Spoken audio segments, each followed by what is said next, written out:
ദൈവങ്ങളെ പോലെയാവണം നേതാക്കൾ. ഒരു കൈ കൊണ്ട് അനുഗ്രഹിക്കുമ്പോഴും മറുകൈ കൊണ്ട് പ്രളയവും ഭൂകമ്പവും വരുത്തുന്ന ദൈവങ്ങളെ നമ്മൾ ഭയക്കുന്നില്ലേ? അതുപോലെ മനസ്സിന്റെ ഒരു പകുതി കൊണ്ട് ആരാധിക്കുമ്പോഴും മറ്റേ പകുതി കൊണ്ട് അണികൾ നേതാക്കന്മാരെ ഭയപ്പെടണം. ഇപ്പോ മീരയുടെ മുഖത്ത് കാണുന്ന ഭയപ്പാടില്ലേ, ഒരുതരം ഫിയർ കോംപ്ലക്സ്. വേണ്ട, ഭാവം മാറ്റണ്ട. എന്നോട് ഇടപെടുന്നവരുടെ മുഖത്ത് ഈ ഭാവം ഞാൻ ഒരുപാട് വായിച്ചിട്ടുണ്ട്.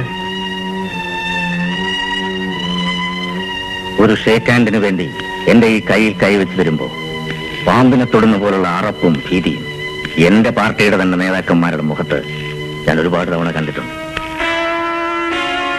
മീരയ്ക്കറിയാമോ ദൈവം കണ്ടുപിടിച്ച ഏറ്റവും വലിയ ലഹരി മരുന്ന് ഏതാണെന്ന്?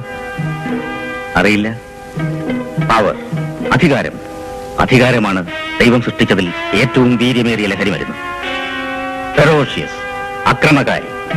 ലേഖനത്തിൽ മീര എനിക്ക് തന്ന മറ്റൊരു വിശേഷണം. ഫെറോഷ്യസ് എന്ന പദം ഞാൻ ആദ്യം വായിക്കുന്നത് ഡോബർമാൻ ഇനത്തിൽപ്പെട്ട നായ്ക്കളെ കുറിച്ചുള്ള ലേഖനത്തിലാണ്. മീരയുടെ ലേഖനം വായിച്ചു കഴിഞ്ഞപ്പോ ഞാൻ അറിയാതെ കണ്ണാടി നോക്കിപ്പോയി. എന്റെ കഴുത്തിന് മുകളിൽ സംസ്ട്രകളുള്ള ഒരു വേട്ടപ്പട്ടിയുടെ മുഖമുണ്ടോ എന്നറിയാൻ. I liked what I saw.